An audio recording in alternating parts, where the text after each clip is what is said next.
Love Formula One? Ever wondered what it takes to make racing history on and off the track? From legends behind the wheel to masterminds behind the scenes, some of the voices that shaped F1 come together to celebrate 500 Grands Prix with Pirelli, a milestone of speed, passion, and innovation.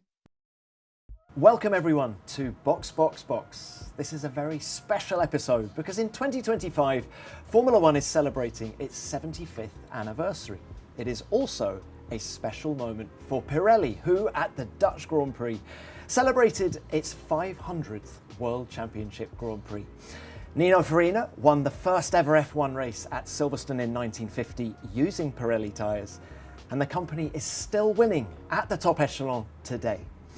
And I'm delighted to say that we are joined in these festivities by the 1996 world champion, Damon Hill. Damon, it is great to have you on the show. Well, it's terrific to be here, Tom, to celebrate this incredible milestone for Pirelli. And what makes this great sport so special in your eyes? Well, it's a very, very competitive world, as you know, and I know as well. So to stay in the game, you have to be at the top of your game. And to stay there for 500 races and to provide the kind of quality product that is required of Formula One, that very, very high standard, is an extremely difficult thing to do. So that makes it even more special that Pirelli is celebrating 500. Well, Pirelli has been around for half of the World Championship races that there have ever been. Longevity is a key thing. And the Hill family has been around for almost as long. Yes, the Hill family have been. We had to split it up. So my dad did, I think it was 175 Grand Prix in a period of about 15 or 17 years in Formula One. My career was much shorter, and I only just topped 100 or so races. But it flies by. I mean, it sounds like it's a long time, but it literally goes at such a pace, Formula One. Before you know it, 10 years have gone. So, but we've had quite a good record between us. You certainly have. 3 world championships to the G and the D Hills. Box. Stefano, a very warm welcome to Box. How are you, first of all? Well, Tom and Damon, thanks for this time together. Everything is great, and Box is ready to rumble as always. Stefano, we've been talking about Formula One, obviously, and all the things that people love about Formula One, and a lot of the things that I talked about are for the science and the technology, but it's really about people, isn't it? And your speciality is people. You started with Ferrari in the HR department, so can you tell us a little bit about what makes a team work? What do you have to give, or what is your responsibility in terms of the people that you work with in Formula One? F1 is definitely the world of technology, but behind technology there always the manpower is the people that is making the difference. And the beauty of what I've learned since the beginning of my journey in Ferrari was to stay with the people, understanding how to maximize their performance and the way to act together as a team. Trying to mix all the different culture, all the different sensitivity and sensibility in order to maximize, the team effort. So I definitely believe that is the most important thing on which every single organization, but most likely, I would say even F1 has to focus, because that's where the difference is made. That's the area where I would advise everyone wants to join a new experience to start, because that will be very effective for a great future. What about the environment of Formula One, though? It's unique. What kind of personality do you need to thrive in F1?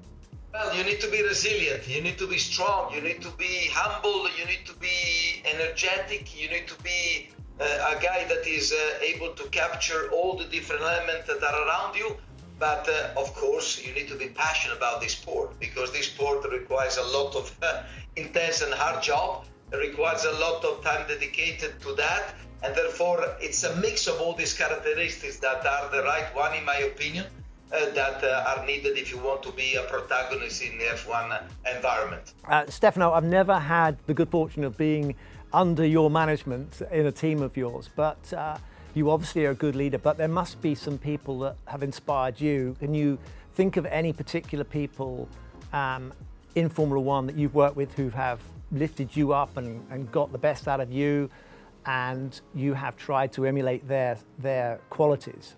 Definitely, Damon. I had the privilege of working together with Jean Todt and Luca Di Montezemolo, that were really an inspiration for their dedication, their passion, their attention to details, and the way they were able to organize a team around them in the way that you knew that around you, you had the best people in their own different function and capability. So these for sure are the ones that I remember, but there's been always, other people that during my career were able to give me something to learn, because the beauty of what I was able to do during my year in Formula 1, and not only Formula 1, was able to capture and listening to the people that surrounded me. And Stefano, with, 35 years experience in Formula 1, how do you get the best out of your people? What is your technique? A very simple thing that I try to do is to do with them the same way that I want for the other people that were on top of me doing with me. So I hate people shouting because that's not my style. So I'm not a shouting guy. I try to be in the right way to pressure them to be responsible for their responsibility. I want to make sure that everyone has clearly their mandate, and I let them do it in a sort of way to make sure that they can be as creative as possible and to deliver the job. And Stefano, also your job is very much to grow the brand, to grow the product, and it has grown enormously over the last few years, and fame has become a real factor in this sport. Drivers are much better known globally, the sport is better known globally. How has the level of fame, do you think, changed, or is it a factor in what you consider the sport has to offer? Well, I think that I do believe that role models in terms of aspirational model are very important to develop a business as a sport. We are in a world where you need to be protagonist with content, with proposing to different kind of fans, different way of talking about our sport. And you do only that with people.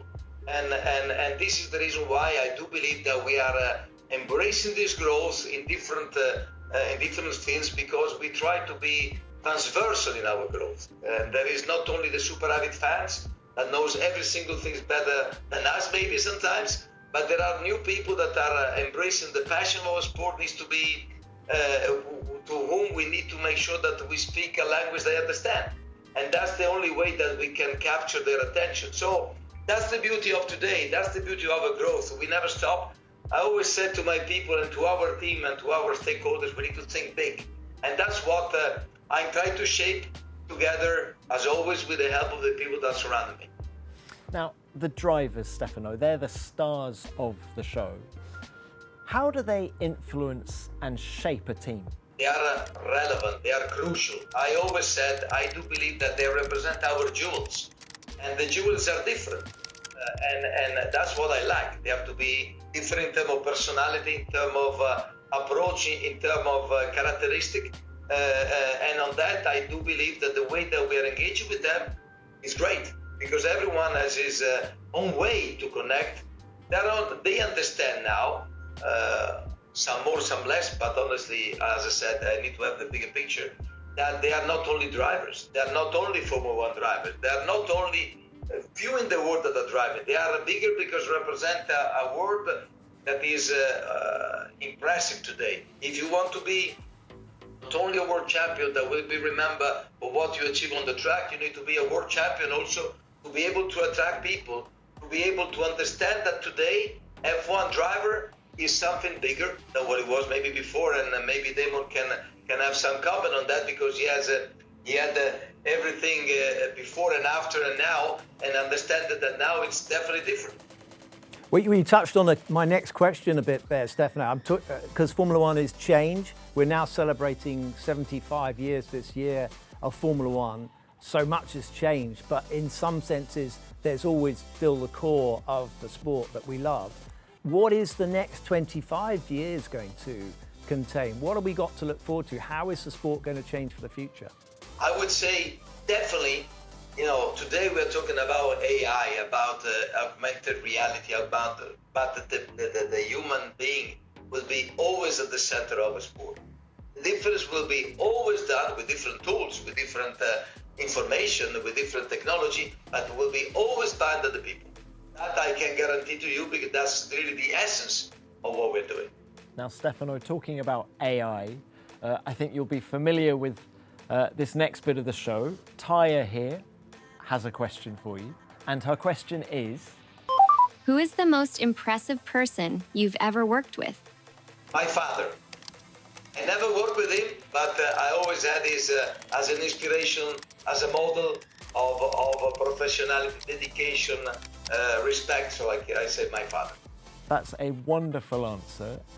Can I ask you that in a Formula One context as well? Is there anyone maybe at Ferrari, for example? Of course, I had the pleasure of working with Michael Schumacher, and in a way that he changed the way to work in a team. I think he has been an incredible person. Stefano, I was going to say my father, but I could have included that in a Formula One context, but I do agree with you. Fathers are very important. Let's hope I've been a good father. I'm sure you're a good father. And did you enjoy racing, Michael Schumacher? Against Michael Schumacher, as I would say that my relationship with Michael Schumacher was slightly different to Stefano's. Damon, I remember every single moment, even of that race that you may have in your mind. Well, it's a wonderful sport to be involved with, Stefano, and we get to meet some incredible people. I'm delighted we had a chance to talk to you as well and talk about also all the other people, the drivers and the other people that have contributed to this sport. It always has the most remarkable people involved in it. You know, if you talk about Colin Chapman or, dare I say Bernie Ecclestone, the Niki Lauders and all these great people. And we've got today's crop of drivers now. They're astonishing people. So I agree, it's got all the ingredients that makes a fascinating story. So congratulations to you for all the work you've done to help the sport along to the next 25 years. Congratulations to you, Stefano, and thank you for coming on the show. We really appreciate it. Thank you, Tom. Thank you, Damon. And box. It's time to change the tires for the next one. Box. Zak, great to have you on the show. Thank you for joining us. How are you? Yeah, very good.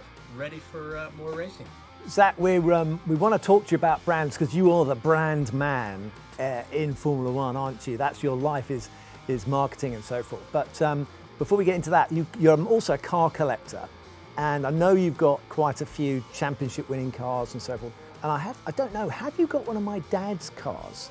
You got a Lotus or something? I do not. You do not. No, and Shame on I you. would love one. But you know what the problem is? Back in that era, a lot of the cars ended up either getting chopped up or sold on to privateers at a later date or converted to another car. So you're more the 60s as opposed to the 70s. Those cars are really hard to come by that are authentic. And they But also, if you know of any, they may count me in. Okay, well if I find one, I'll let you know. What about a 1996 Williams? He's got a I 97 used to one. have one, but it was his teammates. Why? Anyway, we won't. think we're gonna move on We're not here Because to. that was what was offered to me. I would have much rather had the world champion car. Make no You're mistake about it. Yeah, so sweet. Anyway, good. Zak, look, let's talk McLaren. You're absolutely smashing it in Formula One at the moment. And when you're doing that, why the need to be in so many other racing championships around the world? Well, I think it comes back to our founder, Bruce McLaren, right? He raced Can-Am, he raced Formula One, he raced it and won Le Mans. We, of course, then post Bruce won the Indy 500 a couple of times. So I think racing is clearly our DNA. But moving on from that being one of the reasons, it's also to kind of build the most commercially exciting racing team to our corporate partners and to our fans, and to give opportunities to our employees to move around. So Formula One's always been and always will be the center of our universe. IndyCar was about having a bigger presence in North America than our Formula One competitors, given that most sponsors, North America is very important, and up until recently, Formula One wasn't big in America, but even though that it's big now, we still want to have another layer to the cake. And then on the going back to the World Endurance Championship, we consider these to be the three biggest forms of motorsport in the world. We're the only team to have won the Triple Crown, the three big races. And it's a great opportunity for us to go racing with our automotive brand, which is what we're doing in WEC. So they all kind of serve a purpose, all underpinned by the fact that we're a racing company. And also, Zak, you've done something which is quite unique in that you've rebranded the team, but it's in the brand that you always used to be, in this papaya, basically, it's not orange, papaya scheme that you've gone back to, which was in the original McLaren logo. That's correct, isn't it? Yeah, so that was something Bruce McLaren did. My understanding is he did it to stand out in black and white TV, because that color would have a different kind of shade to it, if you'd like. So it goes back to Bruce McLaren's era. But when I joined at McLaren, there was so much fan commentary around bring back papaya, and they teased it over the years with test cars. And so we did it for the fans because that's what they were asking for. And then when kind of one of the old school individuals at McLaren were like, you're only going to papaya because that's what the fans want. I'm like, is that like a trick question? Like, that's exactly why we're doing it. That's what our fans want. And I think we've really identified it with it now. And to me, and you guys have been to our facility, you know, we're kind of Star Wars, but we were a little on the Darth Vader side, you know, very exclusive and a little bit cold and black and gray, not very approachable, which was mega. A lot of Darth Vader fans out there, but in today's world, it's all about engagement, inclusivity. So felt that the color also represented a new way of how McLaren was going to look at the future and engage with our fans and our partners.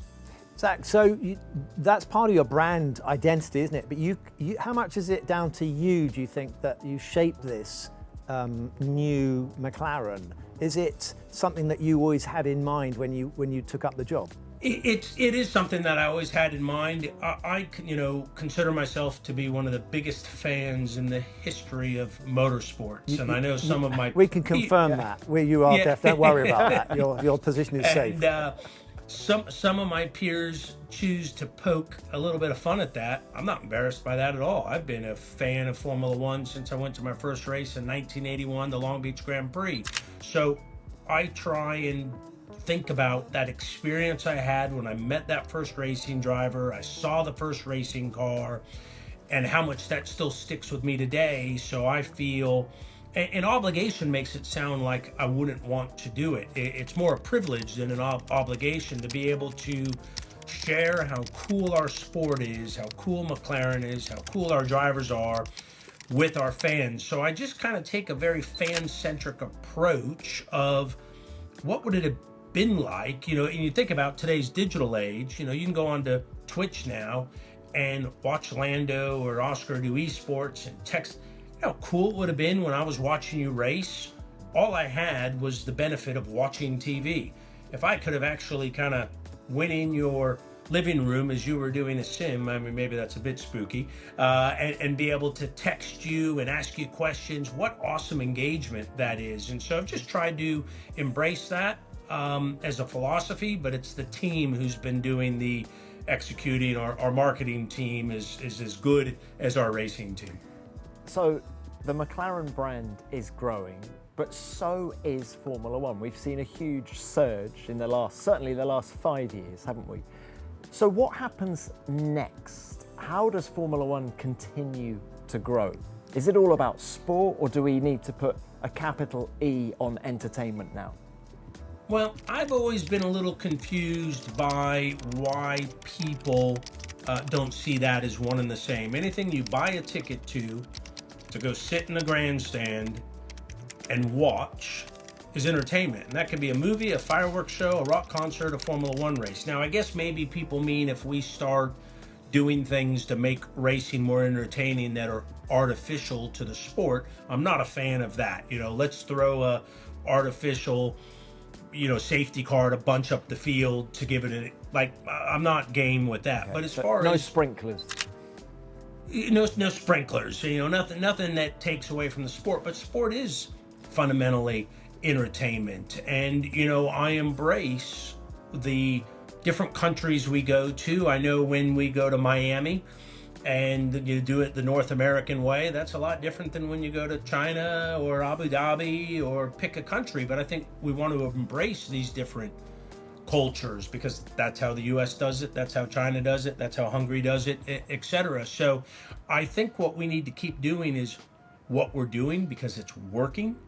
But just like with the race car, every week we're trying to bring a little bit more development to fan engagement. So you take as an example the Legos that the drivers did.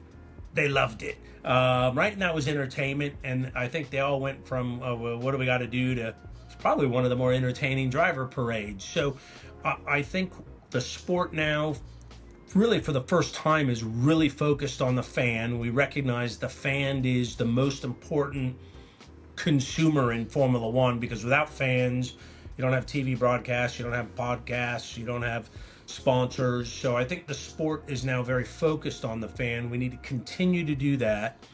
We need to keep the competition as competitive as it is, right? Last year we had 7 different winners that won multiple races. You had the team that was leading the championship end up third. The team that was third at the time, it was a win, obviously us. And so even though it's weird, I know everyone's saying we're dominating this season, and clearly from a constructor's point of view, but every race has been a close call, right? I mean, you know, we won Monaco. I don't think when you win it and you've got 3 cars that are covered by a second, I think that's hard to say you dominated Monaco. So these races are exciting, and I think as long as we keep the product on track exciting, I think there's just a lot more room for growth. Zach, also, I was just thinking when you were talking about the Lego race and stuff like that, how drivers have changed over time, because I couldn't imagine, say, Bruce McLaren or, say, Niki Lauda taking part in a Lego race. How do you think they would have adapted to today's world? I didn't know Bruce, but I knew Nicky, and he probably would have tried to wipe everyone out in turn 1 and just gone, see, I told you. Yeah. But I think we all adapt to the times, right? And we're living a digital world and a new world, and I think the drivers are embracing it. They're mega stars, but Formula One drivers have always been mega stars. But I think the sport's done a good job, and I think Stefano has we just keep building new fan activations. We've got more demand than supply, right? You've got teams fighting to get in.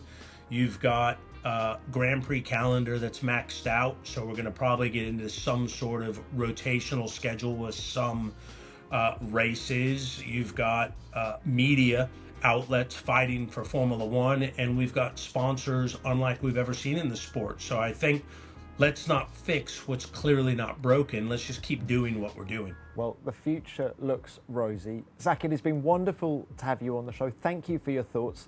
Last thing before you go, this is Taya, and she has a question. It looked familiar. She has a question for you. What is the biggest deal you've ever done?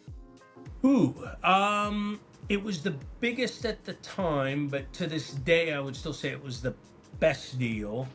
And that was getting Crown Royal into NASCAR. And the reason why is Spirits were not allowed to advertise in North America on network television. So there was an advertising ban. So normally when you get a couple $100 million, it's not too hard to place it. Here, I had to work very closely with Diageo, who's the parent company, and NASCAR to actually get regulation changed. And to this day, now, Spirits were not allowed to advertise in the past in the NBA, MLB, NFL, and it changed the landscape. You see Spirits advertising in all major sports. So that won because it wasn't just finding the deal, but actually having to go to Washington, D.C., and politic, and networks were uncomfortable, and actually changed the landscape of spirit advertising in North America. Has to be my most proud deal. Sensational. Zak, thank you very much for your time. My privilege. Privilege to be with you guys, and my pleasure to be with you guys. Box. Jerry, it's lovely to see you. Thank you for your time, and huge congratulations on F1 the movie. Well, thank you so much for being a part of it. You're one of our actors in it, so we give you the kudos. If the success of it has a little bit to do with you. Well, Jerry, I think it's a little premature for me to be house hunting in Hollywood, right? You never know. You never know. Jerry, hi. We haven't met, but if you do another movie and you need an ex-Formula One world champion to come out of retirement, I might be available. But congratulations on the movie. And I would just like to ask, from your experience of F1, what made you think that F1 was the subject for a blockbuster movie? F1 is, first of all, a phenomenal sport. Let's start there. There are 10 teams, as you know. I'm just going to repeat this, with 2 drivers to each team. But it's the only sport where your 2 drivers are also competitors. Each driver wants to be the number 1 driver on that team. So that creates great drama. And that's what we're looking for. We're not looking to make a villain out of any of the current drivers. All we wanted to do was tell a story about a guy who had a chance when he was young and blew it, and now has a second chance to help a friend of his keep his team. That's really important to him. And he always makes teams better. He's raced around the world, and now it's a redemption story. It's him coming back to the world he loves for a second chance and try to pull this team together that isn't operating the way it should be. You've said that the F1 movie is unlike anything you've done before, and your back catalogue is amazing. What is different about this one? Well, first of all, we traveled to 9 different tracks. We spent 2 years, really 4 years, making this movie. It took a year just to get F1, the drivers, and the team principals comfortable with us sharing their track with them and sharing their experiences with them. They were for sure going to be, since Mercedes, fortunately Lewis joined us very early on, Lewis Hamilton, and Mercedes built the car for us and designed the car. Red Bull was for sure going to be the villain, because that season they were certainly going head to head. So it took that long to convince everybody that no, this is a story about our team and our team competing in your sport. I mean, we built our own garage. We traveled it to 9 different races. We were in between Ferrari and Red Bull. We became a fixture around the track, and everybody got comfortable with us being there. And you got to thank Stefano for allowing us to come in the first place. Jerry, you're very used to obviously putting together huge projects. I mean, the latest film is obviously just one of many you've put together. So do you find there is some familiar traits to do with Formula One? Because that is also a massive project, a massive show. Was that something that was interesting to you, that drew you from the film world to see similarities with Formula One? Well, what happened is Joe Kosinski, who's the director, during the pandemic, watched Drive to Survive. And what intrigued him is they were focusing on the last place teams because they couldn't get access to the bigger teams. That really interested him, about how these guys try to just get 1 point, just to get in 10th place. It's daunting how difficult it is. How difficult it is for these drivers, how excellent, what great athletes they are, yet they're great athletes, and if the car doesn't quite live up to what the driver expects from it, he's struggling, and you only get 1 chance, and it doesn't last long. You're in there, and if you're not winning, you're out. It's froth with drama, and that's what movies are about, dramatic.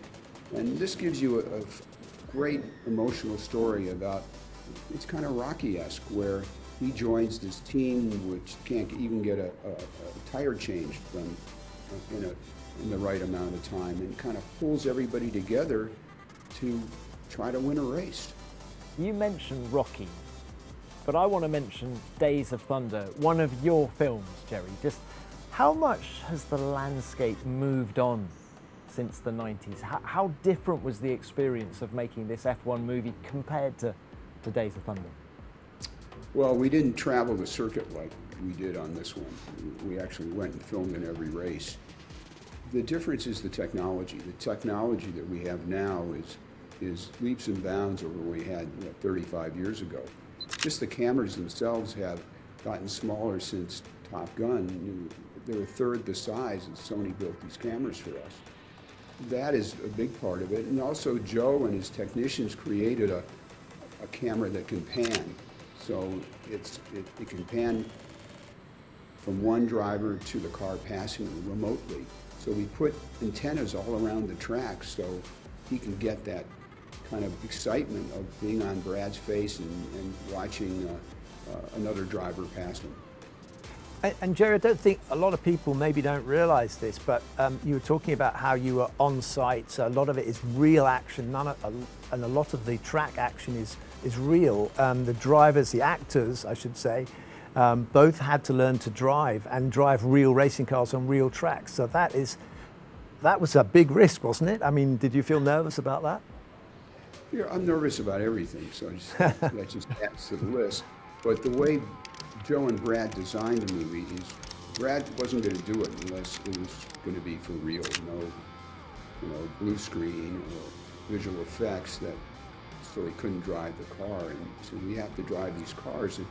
And Brad and Joe designed a program where they spent 4 months starting in a road car and then moving to an F4 car, F3, and finally getting into our car. But Joe took, in the very beginning, before we started, Joe took Brad out to a track and had Lewis there. And Brad jumped in a car and Lewis watched him and he said, look, when he got out of the car, he said, this guy's a really good athlete. He can do this. And we did the same thing with Damson. He had to prove that he could drive the car on a track before he was cast. So the authenticity of driving, we had to have that. And looking bigger picture, having spent, as you say, 4 years in and around the world of Formula One, how do you view the sport now? Do you see it as entertainment? Do you see it as pure sport or something else? I think it's a little bit of both. It's entertaining, it's real sport. These are the greatest drivers. They compete every week over a tenth of a second, which is phenomenal drama. Just the personalities and the conflicts within the sport are so much fun. They're dramatic, and that's what makes great movies and great racing. And that's why it's a great sport. And looking at the history of the sport as well, did you take any? Did you look at the previous racing movies for inspiration? I'm thinking Rush or Grand Prix, actually, where Damon, your dad, was. Yes, in Grand Prix, wasn't he? There was a my cameo. father had a speaking role. He actually had a fake name, so he had a different identity. He wasn't credited as Graham Hill. I can't remember it was someone like Bobby someone or other, and he had to come into a bar and say a few lines. So you didn't have any real racing drivers, did you, in this film speaking lines, or did we? We had Tom speaking some lines. We certainly have Toto talking, and we have Stefano talking. But Jerry, did you seek inspiration from previous racing movies? Absolutely. Well, I don't know if we took inspiration from other movies because we all have seen those movies. We don't know what creeps into our creative mindset, but we certainly were aware of all the other movies, and we've seen every one of them. Well, Jerry, it has been wonderful to have you on the show. Thank you for your time. Just before you go, I'd like to introduce you to Taya. She has a question, and it is this. What is the best movie you've ever produced? The next one. The sequel to Formula One, the movie. Exactly. Look at it. If people show up, and Brad wants to do it, and Joe wants to do it, we'll come chase you again. Jerry, sensational stuff. Thank you very much for coming on the show. Thanks for having me. It's great to see you both, and look forward to seeing you around the track. Box. Ross, welcome to the show. It's lovely to see you again. How are you? Very good. Slightly more relaxed lifestyle than I used to have. Ross, can we just sort of throw it back and big picture stuff? Your career in F1, more than 40 years. How did your approach to the sport change in that time? I think in the early days it was very much small team individual effort. And whilst the team was important, it didn't become as important as it did in later years. And I think as the technology and the challenge grew, then you needed much bigger groups of people. And I think Formula One then started to attract and bring people in from outside Formula One, because there was kind of a tradition that anyone in Formula One had found their way through motor racing from the very lowest level, which is what I did. I started as a Formula 3 mechanic and a machinist and worked my way up. But then we reached a point where we were pulling in composite specialists from the aerospace industry or stress engineers from aerospace, or, it changed in terms of the type of people that we needed. And I think that was a big transition for Formula One. I mean, I joined Frank back in 77. There were 11 people there.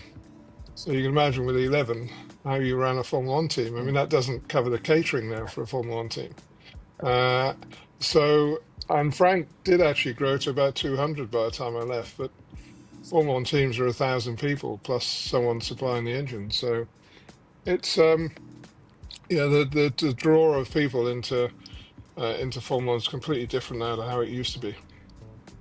In some ways, I'd like a time machine, Ross, to go back and see you as a machinist. And I'd love to have turned around to the people there and said, you see that guy over there who's a machinist? He's going to go on to have a 40-year career winning just about everything in the sport, which is what you've done. So it's an amazing thing to think of. Everyone has to start at the beginning, don't they? But was it? Did you always have this ambition that you were, or did you make progress by finding out you could do more, or did you always think, I could get to the very top in the world of engineering and design and so forth, competition? I think it's the latter, to be honest, Damon, that you find out you can do more, and as you get more involved with the sport and the industry, you see people perhaps above you who are achieving things. You think, well, that's my ambition. It was very much step by step. It wasn't coming in saying I'm going to be there one day. It was, I started as a machinist and had some qualifications in engineering. So I started to draw a few bits at Williams because that was what was needed. And then I became in charge of the aerodynamics under Frank Durney at Williams because I had a passion for that. So I was very lucky, and I was in an era where you could do that. I don't think you can do that now, unfortunately. I think the opportunity is restricted just because of the specialization of the sport.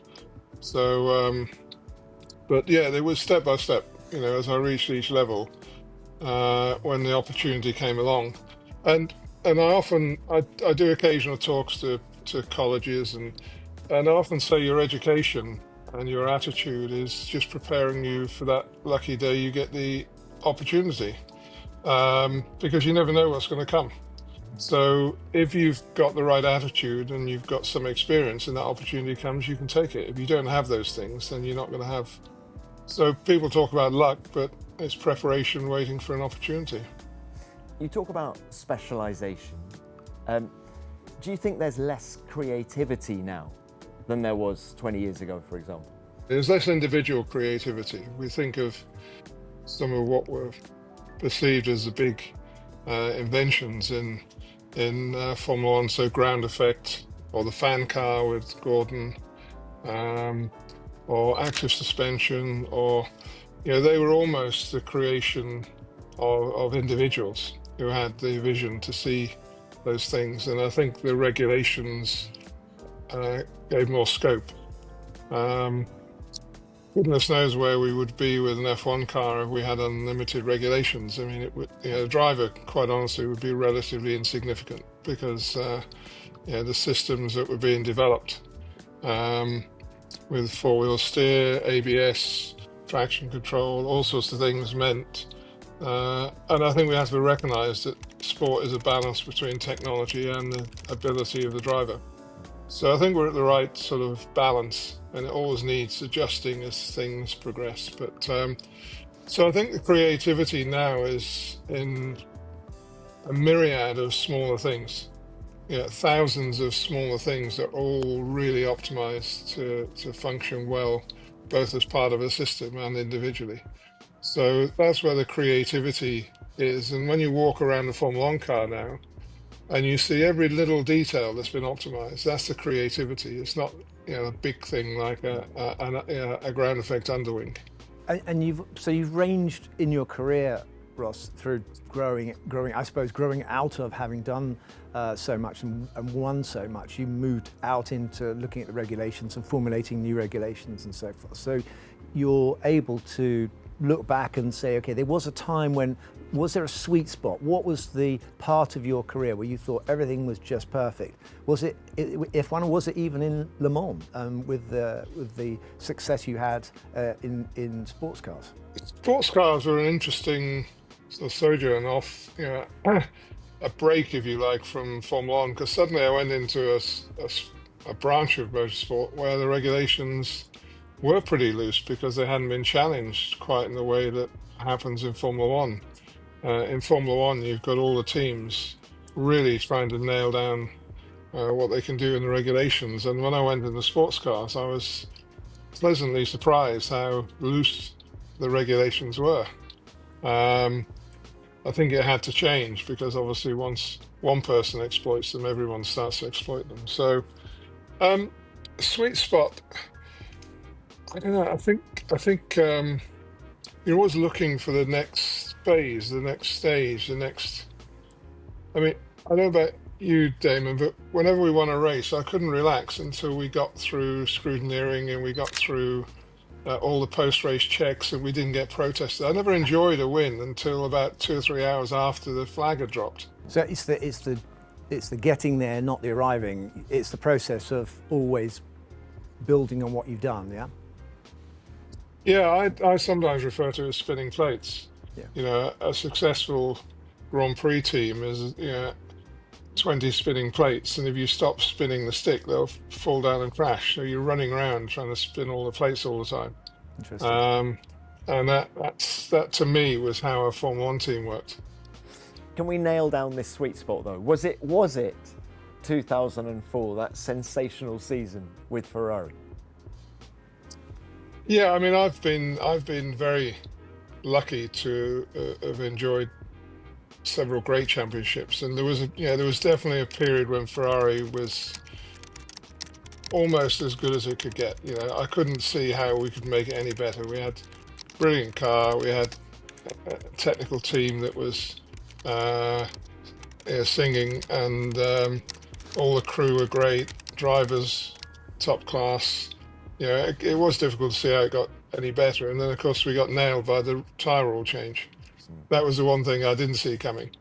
I don't know where Ferrari would have really stopped in that era if it hadn't been for the tyre rule change, because we were on top of it, and that was the thing that just cut our legs off. Ross, you talked about being ready when the opportunity arises, and sometimes the sport throws up some unexpected surprises, pleasant ones. In my case, when I won the championship, I drove for Arrows without much hope of winning anything, and I nearly won a race in Hungary, just completely out of the blue. But you managed to win a world championship for £1. So that I was surprised you didn't put that down as one of your sweet spots. I mean, it is an incredible story, how that all turned around. Yeah, and I think what was special for me in that period was I was challenged in very different ways to what I was used to. So having to deal with shysters and fraudsters, and they're all trying to buy the team. I mean, we think Formula One is a shark tank, but there's a lot of unsavoury characters out there. And when the team came up for sale, Nick and I had quite a new experience working our way through various people who, and all the machinations and trials and tribulations of trying to keep a team alive. 700 people all facing redundancy, all completely new challenges for me, and I wouldn't say they were enjoyable, but I was obviously very motivated to try and make it work, and we did. But the reality was that all of the success came at Honda's expense. Brawn GP was just the result of the massive effort we'd made in end of 2007, 2008. And when I arrived at the team, it was, we're not going to down tools on the current car, but we're wasting our time because we've got this new regulation, these regulation changes coming. That's our big opportunity. Let's put all our resource into that. So in 2008, there was just a massive effort being made on that car. So it looked like it was a minnow and produced this amazing car, but it was the 700 people plus everyone in Japan who produced that car. So it was an anomaly in many ways, but a great story and a great experience, of course. Is that story and that great experience your proudest achievement? I don't want to say that because, there were some so wonderful times at Ferrari and even Benetton, which was troublesome. Benetton was very challenging, and it was the first time I'd really had any success as one of the frontmen in Formula One, and I was bruised and battered from that Benetton period. But so was I, by the way. So was I, Ross. But I learned so much. I learned, how, we had the civil war going on with Max Mosley, and I learned, you don't grab the tiger by the tail. That was, the approach in that era for the team I was in was completely wrong. We just, we were in full confrontation mode, and you don't win many battles, or you didn't with Max Mosley. You have to work with him, not against him, and so all sorts of things. So I've been privileged in my career to have some wonderful times. So certainly, Brawn GP was very special for different reasons, because there were different challenges to getting it through. Well, Ross, there's no doubt that yours is a wonderful story. We could talk all day, but we're going to bring it to an end with one final question, which is from Taya here. We're celebrating 500 Grand Prix here at Pirelli. And she's got this question. What is the biggest technological breakthrough in your 40 years of Formula One? It sounds slightly benign, but safety. I think safety is a massive thing that's changed in my career in Formula One. And I think there's so many factors to that, but the fact that everybody in Formula One works towards achieving a safer Formula One. And if it's done properly, it's never to the detriment of people's competitiveness. Short-term changes are always painful, but I've witnessed the Formula One teams being completely open about long-term safety changes and making sure that the cars are as safe as they can be. And I came into Formula One in the late 70s when we had aluminium sheet chassis with the driver's legs stuck out the front of the front axle, with nothing there, just 18 gauge sheet aluminium. There's lots of drivers around now who are still around because Formula One, the progress in safety in Formula One was huge, and so I think to me that's the biggest innovation in Formula One. Very well said. Ross, thank you so much for your time. Great, thanks.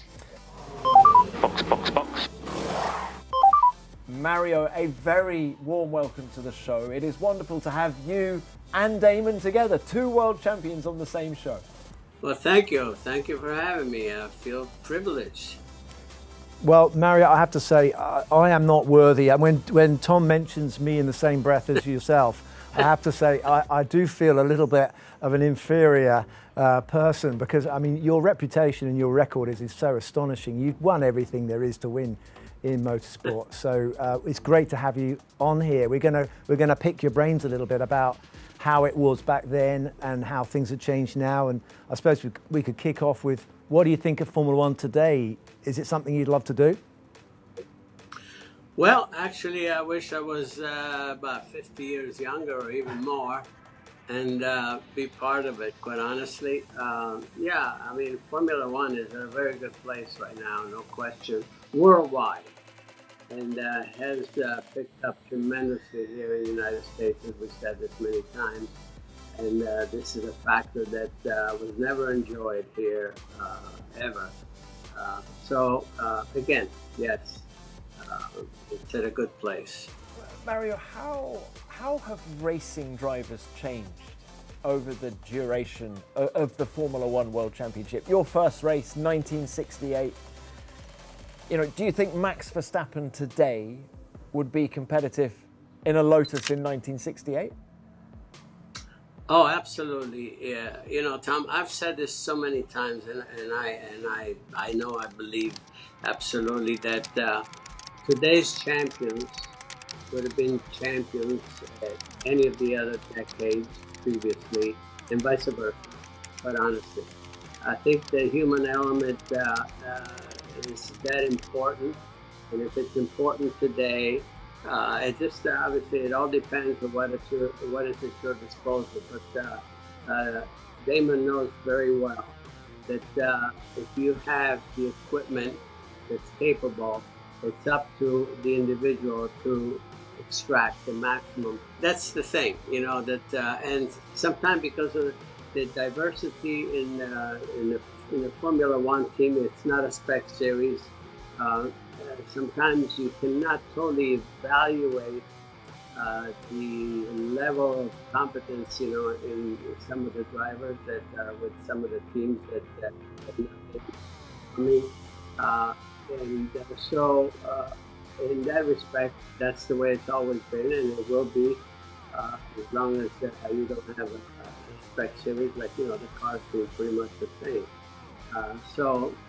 But again, that's the characteristic of Formula One, and I think it should remain that way, quite honestly.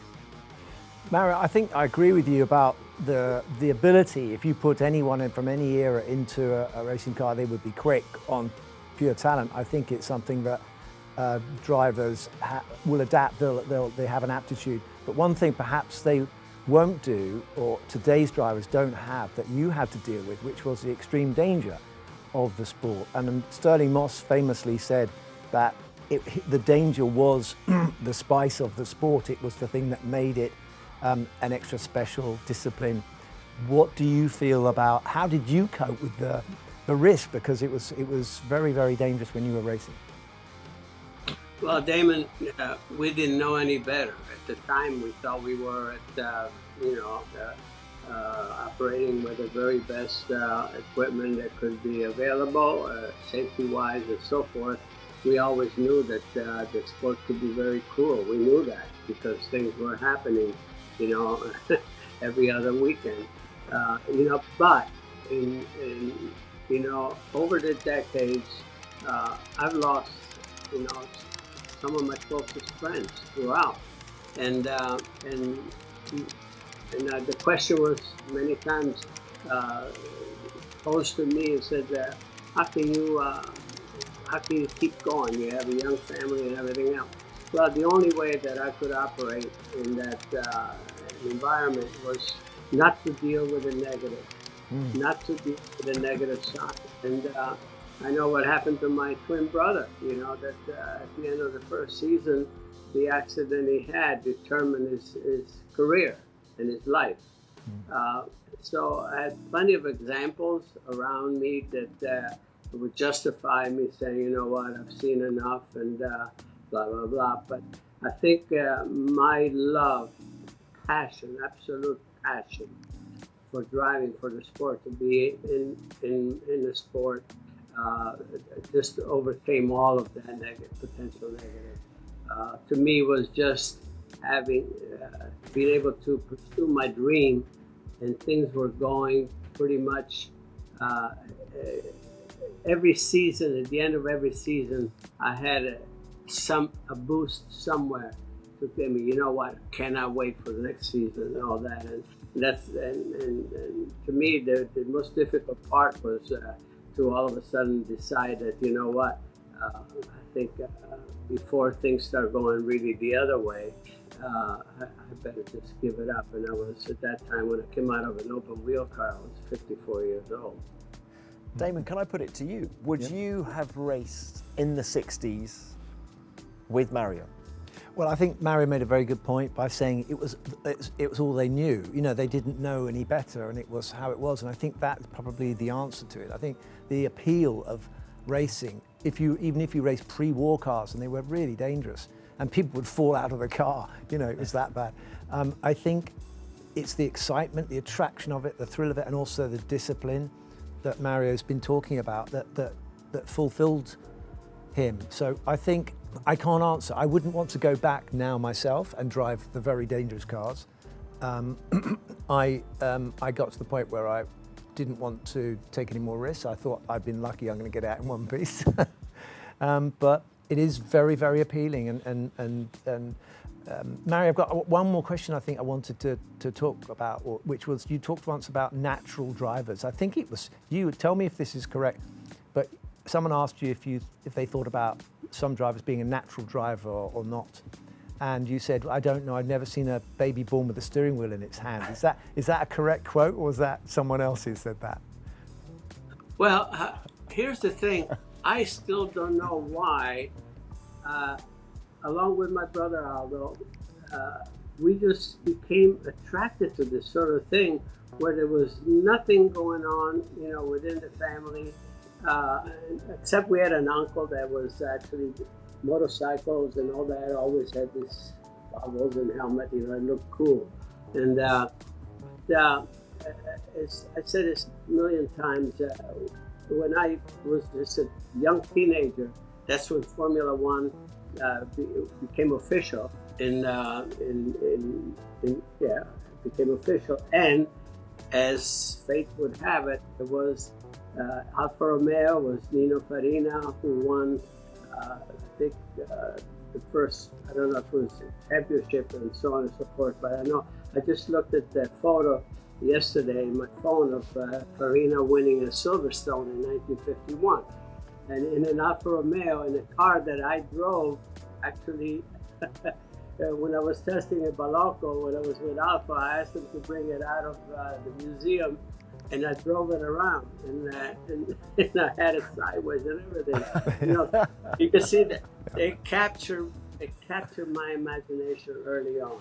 Yeah. And at the time, you know, when I was 12 years old, world champion was Alberto Ascari, Ferrari, and you know, and that's it. You know, watching the newsreels and so on and so forth of races, Formula One races around the world, I said, oh my goodness, can I, God, please God, give me an opportunity. You know, I would like to be a race driver. I would like to be like Ascari. And 2 years later, at age 14, a friend of ours took us to Monza to see the Italian Grand Prix.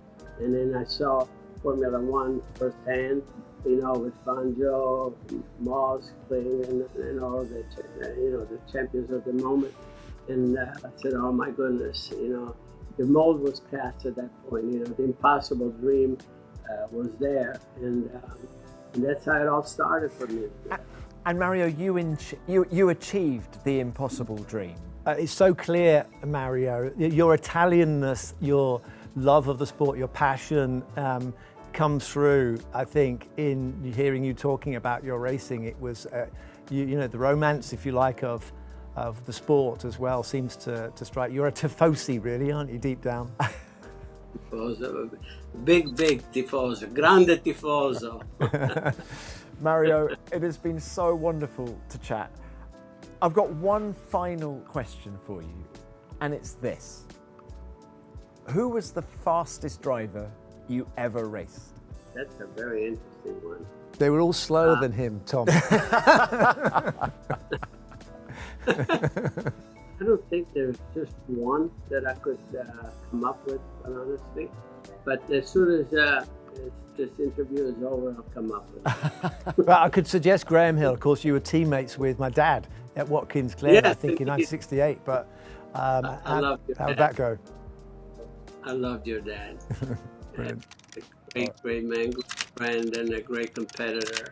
I just, yes, he is one that would inspire me in so many ways also. That's Nice, yeah. a great place to end. Mario, thank you very much for your time again. It's my pleasure. Thank you guys for having me. Mr. Tronchetti, it is fantastic to have you on the show at what is a huge moment in Pirelli's history. I mean, if we look to motorsport, I have to go back in 2011 when last minute we were able to enter Formula One, and our teams in 3 months they have the target to have perfect tires for Formula One. And in 3 months they were able to set something unique, and we started with a race in Turkey, and then step by step now we are since 14 years in Formula One. Signor Tronchetti, it's an absolutely incredible record that Pirelli have had, because, as you said, they started the first Grand Prix at Silverstone 75 years ago as well. So it's a very difficult sport to stay in. How important is the brand to be in for Pirelli? Formula One obviously has very high standards, and what do you get by being in Formula One for Pirelli? Formula One fits perfectly with our strategy.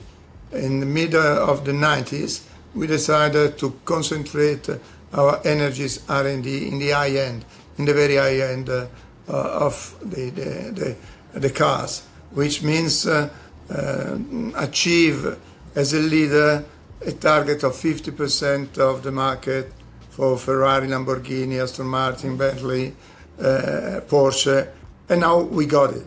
We got it, and the experience we have in Formula One and other races helped a lot, because we tested in extreme conditions the different materials and structures, and so it's an open air lab. Formula One first, but also the other races for us are key to keep the distance from others, because we are testing in the worst possible condition.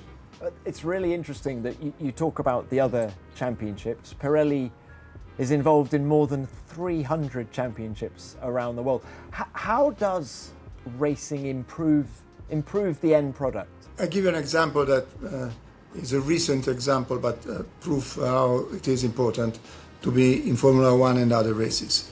So 7-8 years ago, we decided that we had to go deep into big data analytics, creating algorithms and using artificial intelligence. In Formula One, we started 5 years ago testing with a digital twin of the tires, which means that we tested the tires virtually and in a simulator, and we were able to provide a digital twin of the tire was going to be produced.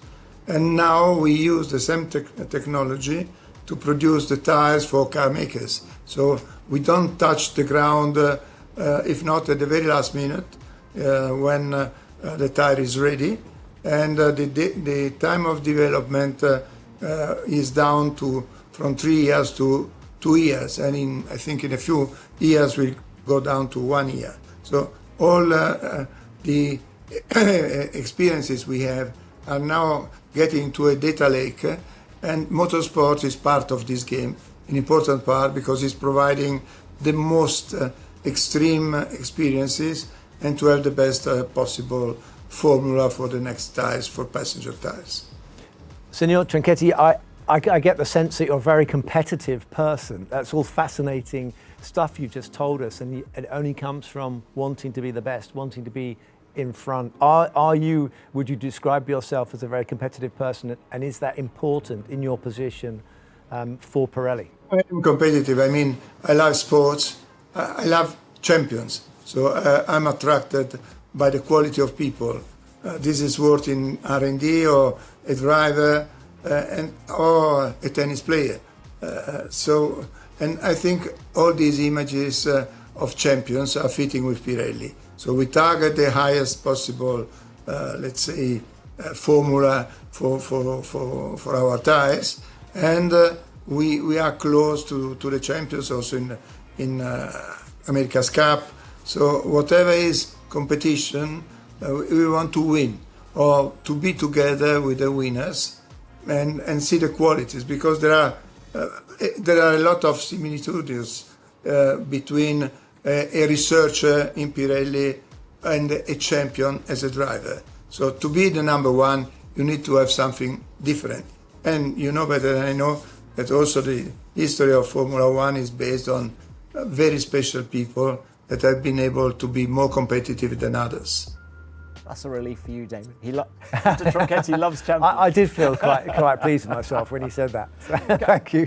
Mr. Tronchetti, can we talk about racing drivers, actually? You know, Pirelli's been involved for 75 years in Formula One. Yeah. Do you have a favourite driver in history? Excluding myself, obviously. No, present company excluded. So, people, so we cannot be mentioned people that are in this room where you are. So not mentioning it, I think that I love Villeneuve as a driver, courageous. Lauda was a unique champion. Schumacher's proved, and Senna. So the first names that come up to my mind are these names, but I could name many others. Each of them had a specific quality. Like today, we have champions that are different from the others. So champion is something more than the others. That's sort of what I would expect you to say, actually. You know, those names you just mentioned, they always come back and they stand the test of time.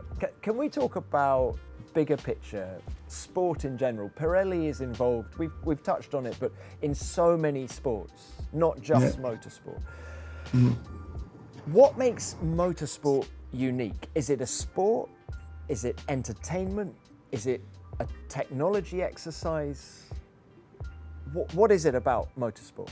It's a mix between technology, which is the real driver for us of the, let's say, of the fact that we remain in Formula One, and it's also the branding. So our brand is related to the best, not only in the tire business, with Pirelli Canada, with a contemporary art under Bicocca. So we like whatever is quality, and in quality we choose the best possible partners. That's interesting. You mentioned the relationship you have with design. So you also sponsor quite a lot of things to do with design in other fields and art as well. So it's the identifying of something with a special quality other than just simply the technology. Is that right? That's right. I mean, quality, I think, is a guarantee that a company that has a long-lasting history can continue for the next 150 years. If you look to quality, and quality is people first, quality is technology, because today we have amazing tools that help us doing amazing things. And so good people, passion, they can achieve targets that were not even thinkable a decade ago. So that's why I see looking forward that artificial intelligence can create an enormous chance to do amazing things. Well, Mr. Tronchetti, it's been lovely to have you on the show. I know you're looking forward with AI and things, but we have one final question. It is coming from our friend Tyre here. This is the tyre that we give to all of the pole position winners in Formula One. And can I just ask you to reflect one more time? Because this is Tyre's question. Do you have a favorite moment of the last 500 races in Formula One? Wow, I had many.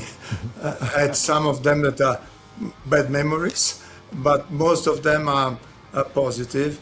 And I have to say, it was an emotion re-entering Formula One in 2011.